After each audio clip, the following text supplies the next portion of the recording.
is the 22nd of the 30-day challenge, and I'm diving a little bit deeper. So if you tuned in yesterday to see what I was talking about, then this is going to extend you a little bit further into the concepts. So thank you for joining me. I hope that all the tools that I have been sharing have been helping you with being energized, having vitality in the way that you live every day. I know it does for me, so I'm hoping that it does for you.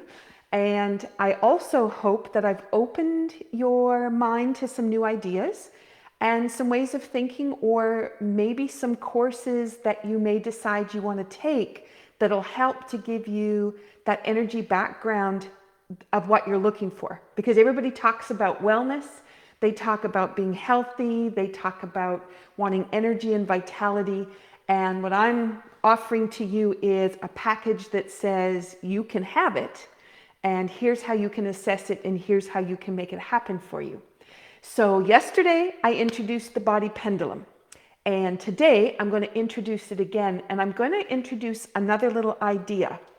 Now these things would all have background if I was teaching it in a workshop, but because this is just supposed to be a little tiny blip for you, I'm just going to give you a tiny taste. So what I'm going to do is go back to that body pendulum that I showed you yesterday, and I'm just going to stand with my feet shoulder width apart. My knees are nice and relaxed, and I'm just going to think yes, and my body pendulum is going to go forward. So I know that that's where a positive energetic response is going to be. And if I think no, it's going to send me backwards. So now I want to think a happy thought. Okay, I'm going to think about my favorite ice cream. And now I'm going to think about scraping the pots and pans left over from dinner.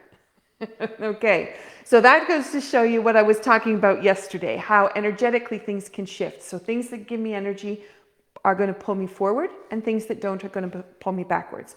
You might be slightly different. Yours might be the opposite response. Yours might be side to side. Yours could go in a circle. All kinds of things can happen.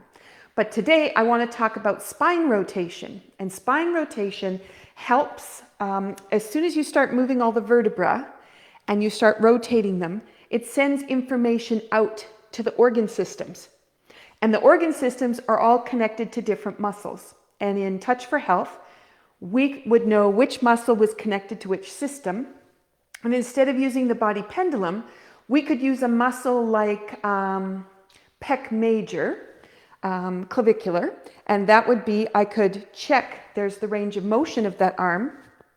And then what I could do, like the body pendulum, I can apply just a tiny bit of pressure onto the arm, and the arm is either going to hold or it's going to let go. So if I think about my favorite ice cream, and the ice cream is okay for me at this point, so it's just because it was a happy thought. Okay, I'm not evaluating nutritional value or sugar content. I'm just thinking as a happy thought. But if I go to cleaning and scrubbing those pots and pans, this arm isn't even going to hold. The muscles go, I do not want to do that. But if I think about a clean kitchen, that's going to hold. Dirty pots and pans, clean kitchen.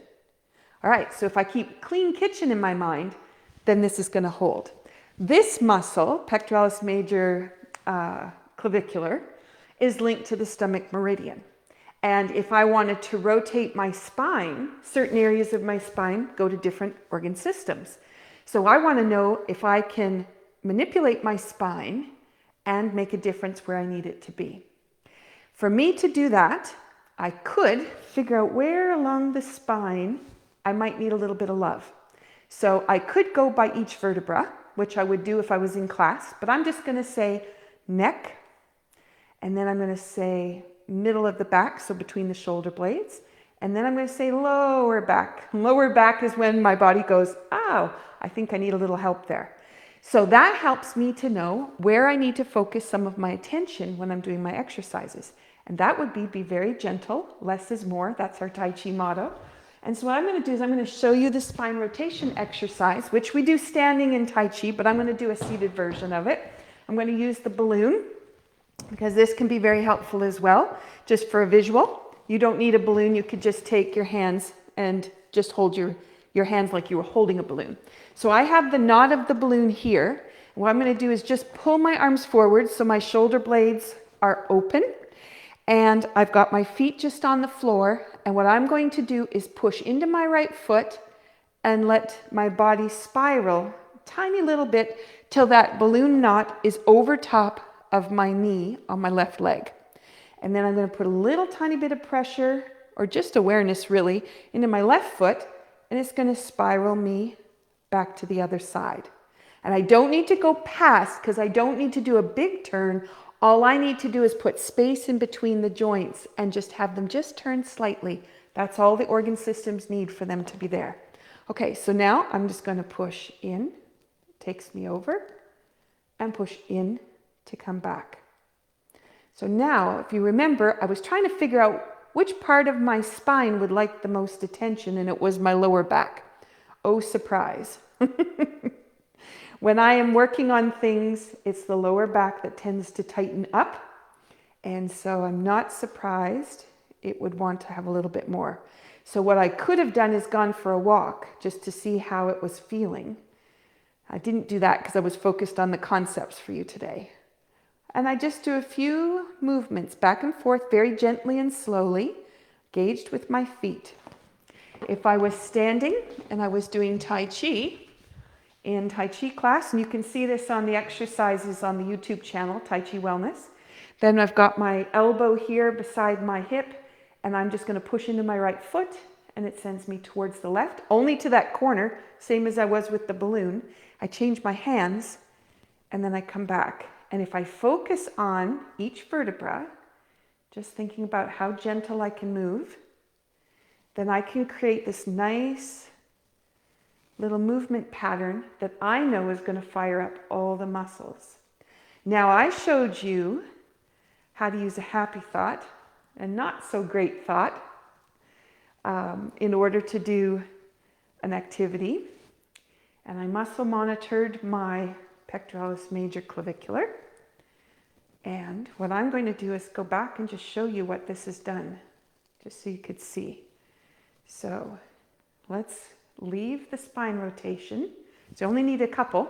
All right, so I go back to my pec clavicular test, which is to push onto the arm in this direction. So I'm just going to push my fingers into my arm, total integrity in my arm. So last time I was thinking my happy thought, ice cream. And now I'm going to think about scrubbing those dishes. And my arm holds this time. So what I did is I engaged my body, got everything motivated, activated, and those muscles are ready to go. So even though I might not want to scrub the pots and pans, the muscle is fine to do that. It's not going to let go. So when I'm doing a Touch for Health session with someone or teaching it, then I can go through different muscles in the body and I can find out what is their integrity and do they have enough energy to support the system. And when all of them are working as they need to be, there's a balance and flow, and balance is what the body's looking for wellness. Okay, lots jam-packed into this little section.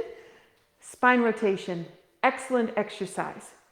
This is on video. You can find both the seated form and the standing form, but it gives you a way to think about how you might be able to have more power in what you're doing for your wellness. Okay, have a great weekend. It's Friday.